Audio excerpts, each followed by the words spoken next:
자, 평소에 신학이라 그럴 때 어떤 생각을 하셨죠? 인간은 하나님이 무슨 목적으로 지으셨을까?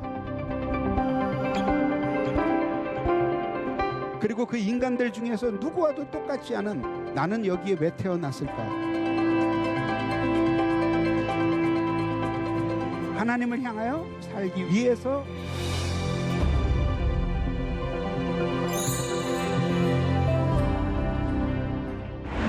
반갑습니다. 오늘 이 시간 우리 하나님을 향해 살게 하는 공부, 이게 신학이다. 신학을 공부하는 목적을 가장 간단하게 이야기하면 하나님을 향하여 사는 것, 이것을 위해서 신학을 공부하는 거죠. 결국은 인간이라는 존재는 설명이 안 돼요. 설명이. 인간이라는 존재가 설명이 안 돼. 그래서 영국의 사상가 체스터턴이라고 하는 인물이 그런 얘기를 해요. 나는 누구인가? 이 질문에 대해서 대답할 수 있는 분은 하나님 한 분밖에 없다. 왜?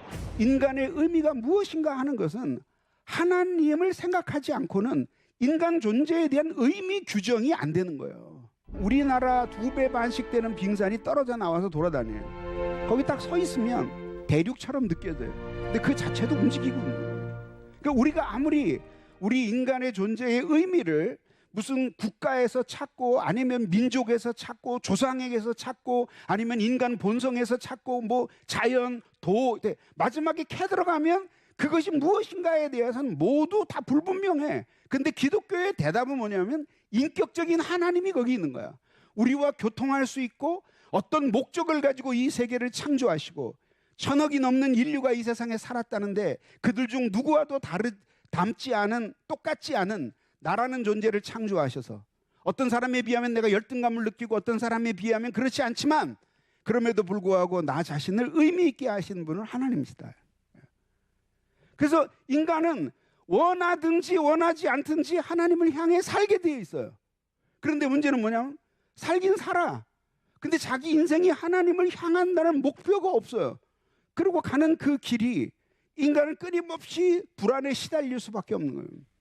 그래서 놀랍게도 실존 철학에서 최대로 많이 다루는 단어가 뭐냐면 자유와 불안이에요. 자유롭게 된다는 것은 불안해진다는 의미고, 그래서 하이데거가 무시무시한 자유라고 이야기했던 이유가 바로 그거예요. 그래서 인간 존재는 하나님을 향하여 사는 것, 그것이 없이는 인간 존재가 어떤 식으로도 규정이 되지 않는다. 자, 이것에 대해서 페트루스 판 마스트리트라는 인물이 나와요. 이 사람은 우트리트 대학의 교수였고요.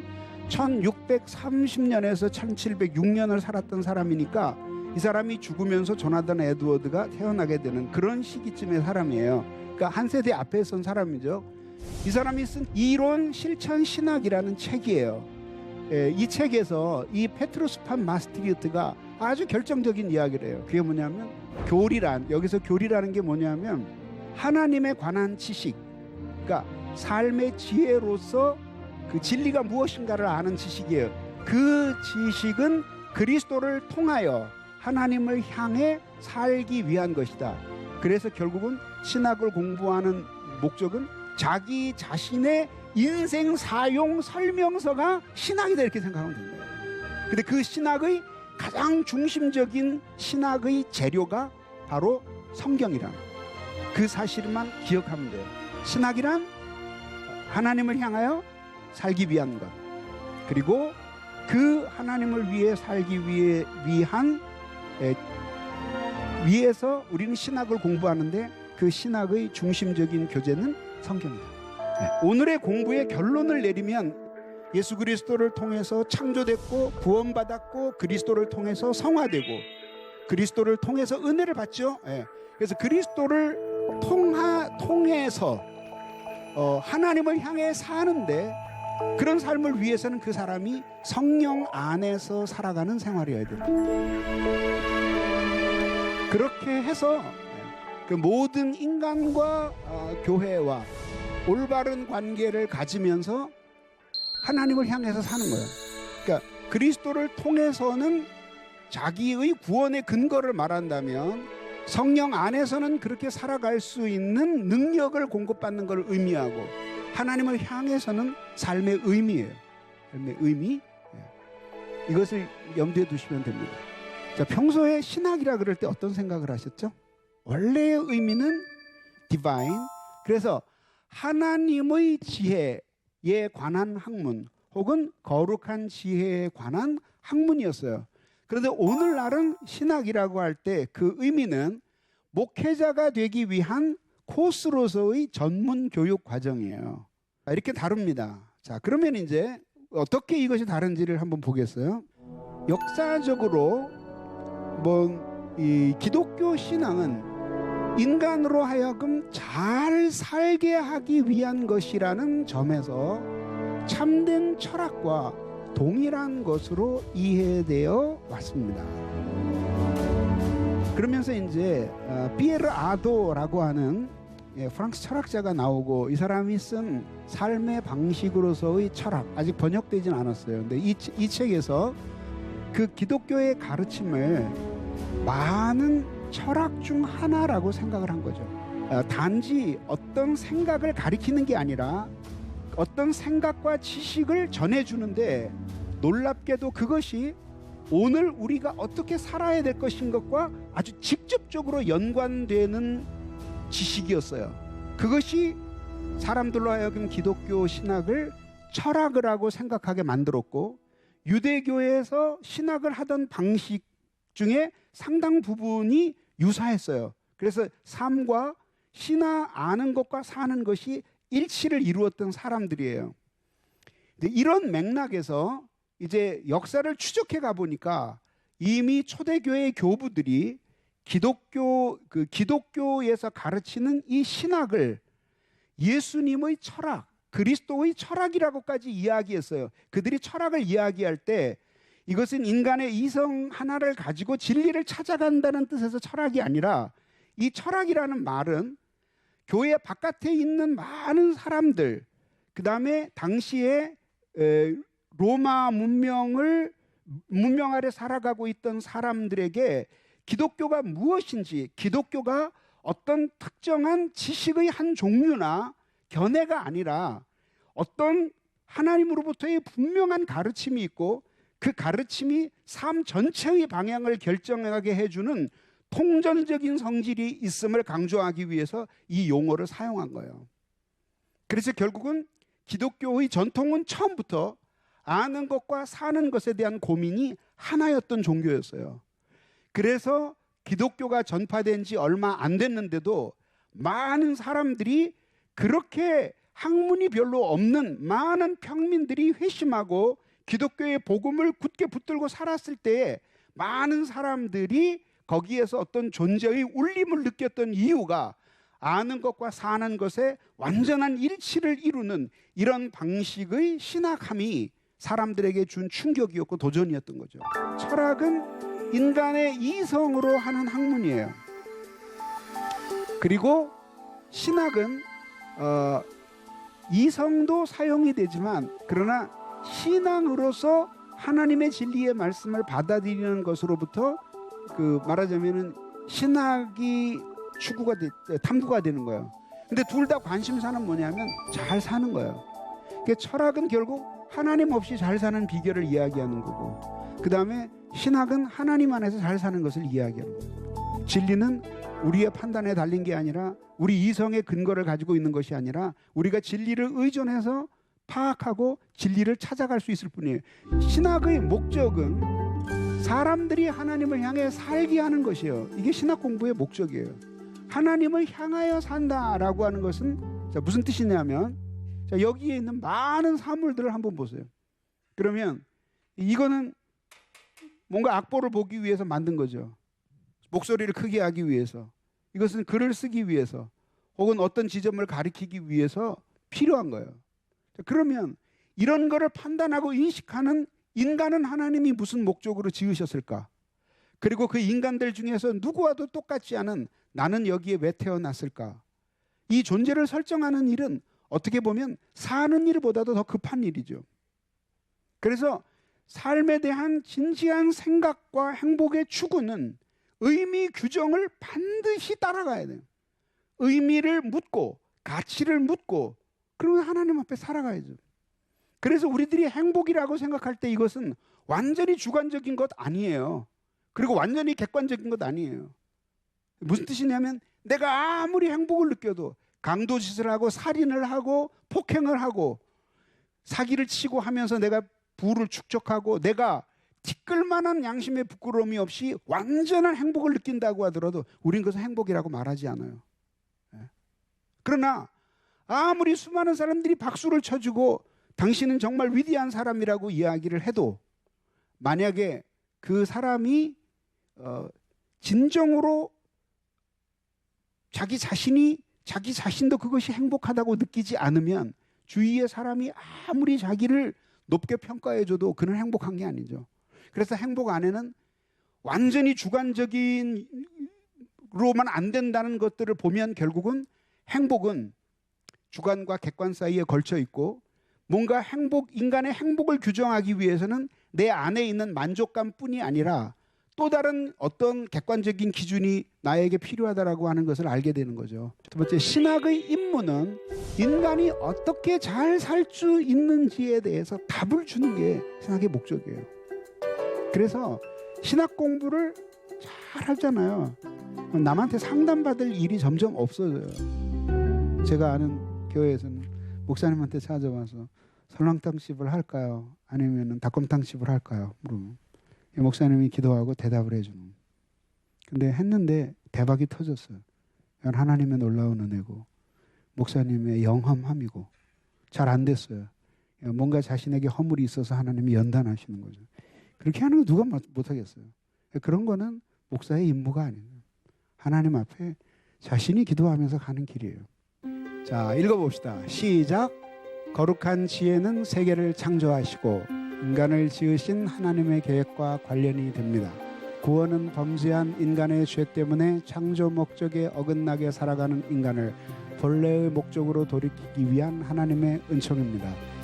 복음은 객관적으로 존재하면 예수님이 우리를 위해 죽으셨다는 것이 복음이지만, 그러나 주관적으로 보면 그 복음이 한 사람 안에 들어와서 진정으로 그 사람을 변화시키게 되면 그 지식만 머리에 남는 것이 아니라 그렇게 살아야 되겠다라고 하는 실천적인 성향들이 함께 심겨져요. 그래서 한번 거듭나고 회심한 사람은 하나님을 사랑할 수밖에 없어요. 어떻게 죄를 짓고 나쁜 상황에 처해도 그 사람 안에 있는 하나님을 사랑하고자 하는 성향은 흐려지고 지워지고 강해지고 뚜렷해지기는 해도 결코 사라지지 않아요. 신학이 추구하는 삶의 지혜의 핵심은 복음이에요. 그래서 고린도전서 1장 27절, 2장 7절을 여러 번 읽어보고 그리고 줄을 쳐놓으세요. 두 번째는 하나님과 인간과 세계가, 하나님이 누구시고 인간과 세계에 무슨 의미가 있는가 하는 지혜를 얻게 되는 거예요. 그러면서 비로소 내가 비록 100년을 살지 못하다가 가는 존재이지만, 그러나 내가 무슨 이유로 살아남아서 이렇게 하나님 앞에 살아가야 될 것인가 하는 답을 발견하게 되는 거죠. 과학자가 놀라운 과학기술을 이용해서 흙으로 사람을 만들었어요. 그리고 하나님한테 말했대요. 하나님, 드디어 우리도 창조했습니다. 인간을 창조했습니다. 당신이 흙으로 만든 것처럼 우리도 흙으로 사람을 만들었습니다. 하나님이 하시는 말이 그 흙도 내 거다. 네가 진정으로 창조를 했다면 그것도 사용하지 말아야 돼. 자, 이렇게 된 거예요. 그러니까 모든 존재의 근원은 하나님이에요. 그러면 모든 지식의 근원은 하나님의 관념 아니겠어요? 그러니까 사물이 있고 나서 지식이 있는 거죠. 그런데 인간의 경우는 그래요. 근데 하나님은 사물이 있기 전에 지식이 먼저 있었죠. 그리고 뭐 하나님 안에서 먼저 나중을 따진 데는 웃기지만, 그러나 논리적으로 하나님 안에 계획이 있고 그 계획이 시간과 공간 속에서 실현되어서 온갖 사물들이 쏟아져 나온 거예요. 그러니까 문제는 사물의 존재 의미는 사물 안에 없어요. 이걸 줄쳐 놓으셔야 돼요. 도대체 나는 누구인가? 라는 거에 대해서 답할 수 없는 사람이 우리 엄마는 왜 존재하는가? 나를 먹이고 기르고 양육하기 위해서라고 말할 수 있겠지만 그거는 엄마의 존재의 의미의 일부예요. 그렇죠? 이기적인 자식들이 엄마를 그렇게 규정하고 자기는 그런 엄마로 안 살지. 그거는 아니죠. 전체적인 규정이 아니죠. 그러면 내가 모르는 것은 내가 도대체 누구인가만을 모르는 게 아니라 모든 걸 모르는 거예요. 이 답이 명료해지면서 비로소 모든 세계의 빛깔, 의미의 빛깔들이 들어오기 시작하는 거야. 아, 내가 이래서 태어난 존재구나. 아, 이래서 내가 인간으로 수없이 괴로움을 겪으면서 살아도 개나 돼지로 태어난 것보다 내가 감사해야 되는구나. 진짜 내일이면 삼겹살이 되어서 불판 위에 올라갈지도 모르는 그 운명보다는 내가 훨씬 낫구나. 그리고 의미를 찾아갈 수 있다는 것이 얼마나 감사한가. 이걸 느끼게 되는 거예요. 그리고 남의 것들을 파악하게 되는 거죠. 현대사회의 많은 사람들의 고민과 방황은 자신의 존재의 의미를 규정하지 못하고 사는 거야. 그래서 여러분들이 왜 사느냐고 누가 물으면 김소월이 이야기했듯이 웃지 마세요. 웃을 이유가 없어요. 우리 왜 사는가? 우리는 하나님을 향하여 살도록 창조된 존재이기 때문에 이 세상에 하나님을 위해서, 하나님을 향해 살도록 창조된 존재이기 때문에 산다. 우리의 인생의 의미는 그런 거다. 오스기니스라는 사람이 이런 이야기를 해요. 아주 감동적이에요. 오늘. 하나님 이외에 나에게는 잃을 것도 없고 얻을 것도 없고 변증할 것도 없다. 다시 한번. 하나님 이외에 나는 잃을 것도 얻을 것도 변명할 것도 없다. 그게 바로 하나님을 향해 똑바로 규정된 삶이에요. 잊지 마세요. 하나님 자신이 우리의 삶의 의미예요. 모든 것을 하나님과의 관계 속으로 생각하는 거예요. 그럼 여태까지 우리들이 배웠던 많은 교리와 내용들을 한번 쫙 펼쳐놓고 한번 무지개처럼 펼쳐놓고 생각을 해보세요. 그리스도의 교회와 그리스도의 남은 고난을 이야기할 때도 고난을 어떻게 극복한다 그랬죠? 교회 속에서 저 인간이 나한테 왜 그러지? 이렇게 하면서 해나가는 게 아니라 내가 지금 당하고 있는 이 고난이 하나님을 향해 무슨 의미가 있는가? 묻는 거예요. 이 세상에서 시련을 당할 때도 똑같이 묻는 거예요. 핍박을 당할 때도 그렇게 묻는 거예요. 나에게 원하지 않는 질병이나 죽음이 다가왔을 때에도 하나님을 향해 의미를 묻는 거예요. 그럼 그 의미는 항상 규정이 돼요. 그럼 그 의미를 향하여 살기도 하고 죽기도 하고 불행해지기도 하고 행복해지기도 하는데 인생의 행복 자체는 그 의미를 찾아 살아가는 거예요. 그것들을 굳게 붙들고 우리들이 다양한 삶의 사태들을 이기면서 오뚜기처럼 쓰러지지 않고 가는 것이 그게 바로 신앙의 유익이라 해요. 천상이 있고 지상이 있어요. 지상 위에서 이제 그리스도가 천상과 지상 사이에 우리 인간의 구속의 길을 여시고 그리고 인간으로 하여금 저 위에 있는 지구 하나님이 창조하신 이 세계와 밑에 있는 인간들 그리고 이 우측에 있는 자연 세계와 올바른 관계를 맺으면서 의미 있는 인생을 살아가게 하시는 것이 바로 복음을 통해서 우리에게 하시려는 일이에요. 그게 뭐냐면 창조의 목적을 구원의 계획으로 성취하시고 그것들을 마지막에 완성시켜서 이 세계를 원래의 창조의 상태보다 더 훌륭하게 나은 상태로 데려가시는 것. 이것이 바로 하나님이 이 세계를 향한 경륜이고 우리는 두 번째와 세 번째 사이에 있는 사람들이에요. 그런 속에서 우리는 다양한 사명들을 우리들이 하나님 앞에 받게 되는 거죠. 자, 인간이 있어요. 그럼 어디서 왔는지 몰라요. 어디서 기원이 어디인지를 모르는 거예요, 자기가. 그러니까 당연히 어디로부터 왔는지 알아야지만 자기 인생의 목적을 찾아서 어디로 갈 것인가 하는 걸 알 텐데 온 곳을 모르니까 당연히 간 곳도 모르는 거죠. 자, 그 다음에 그러면 자기가 어디서 왔는지를 모르고 가는 곳도 몰라.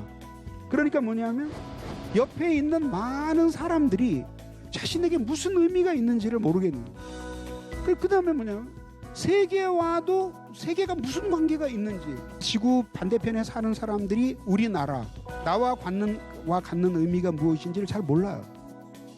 뿐만 아니라 자연 세계는 무슨 의미가 있는지는 몰라요. 그냥 내가 만족을 누리고 편하게 살기 위해서 착취해도 되는 하나의 그 사용물인 것처럼 생각을 하는 거죠. 지구가 심각하게 파괴가 돼가고 있는 거예요. 그러니까 이런 것들은 교회에서 잘 교육을 시켜서 그리스도인들만이라도 이런 것들을 이해하면서 살아가면은 얼마나 좋겠어요, 그죠? 오늘 배운 거를 요약하자면 얘기해요. 참으로 인간답게 살려 하시는 하나님의 지혜예요. 그래서 단 여기서 인간답게라는 말도 어려운 말이에요. 뭘 기준으로 인간답게냐? 그건 뭐냐면 인간을 어떤 의도와 목적을 가지고 창조하신 하나님의 관점에서 인간답게, 거기에서 인간이 정말 행복해질 수 있기 때문이죠. 그 목적은 하나님을 향해 사는 거예요. 그래서 뭐냐? 하나님께 영광을 돌리고, 하나님께는 영광을 돌리고, 그 다음에 사람은 행복하고, 이 두 가지가 함께 어우러지면서 한 인간이 정말 모든 시련과 어려움 앞에서도 의미를 찾으려고 애를 쓰면서 하나님 앞에 꿋꿋하게 살아가는 거예요. 그것이 신앙생활이에요. 그래서 신학 공부를 잘하는 방법이 뭐냐? 이것은 뭐냐면 하나님을 사랑하는 거예요. 하나님을 사랑하는 것이야말로 좋은 신학 공부를 하기 위한 가장 훌륭한 준비예요. 그래서 여러분 보면은 사랑하면 이해가 잘 돼요. 그래서 여러분들을 잘 이해해 주는 사람은 대부분 여러분들을 사랑하는 사람이에요. 까칠한 사람들은 사랑하는 사람 아니에요. 사랑하는 사람은 여러분들을 어떤 때는 여러분 자신보다 더 많이 이해해 줘. 나는 나 자신에 대해서 막 분노하는데 그럴 수도 있다고 이야기를 해주는 거예요. 그래서 우리 위로하는 거예요. 그래서 우리는 할 수만 있으면 자기를 이해해 주는 사람하고 가까이 하고 싶은 거예요. 사랑하면 이해되는 거예요.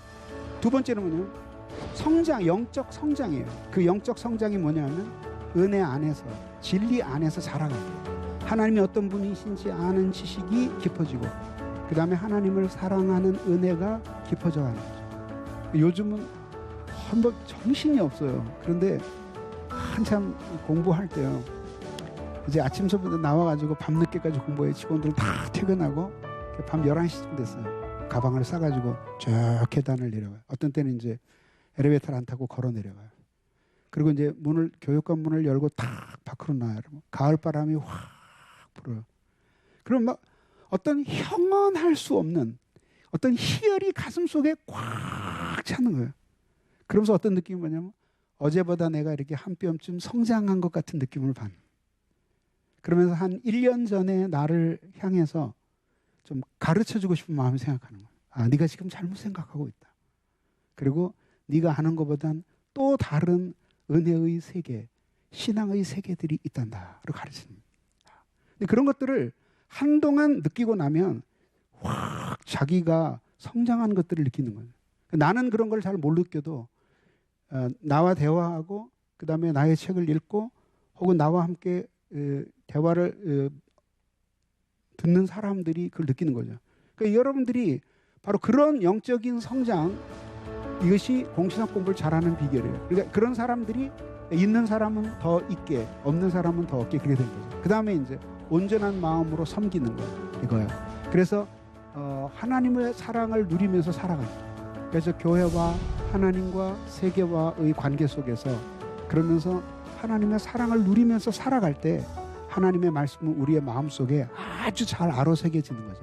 그러니까 굳고 딱딱한 마음이 아니라 부드러운 마음으로 신학 공부를 할 때 많은 것들이 막 가슴에 새겨지게 되는 거예요. 그래서 여러분들이 이런 은혜를 누리면서 이 공과 공부를 하기 전에 여러분들이 주님을 깊이 만나고 변화되기를 진심으로 바랍니다. 네, 감사합니다.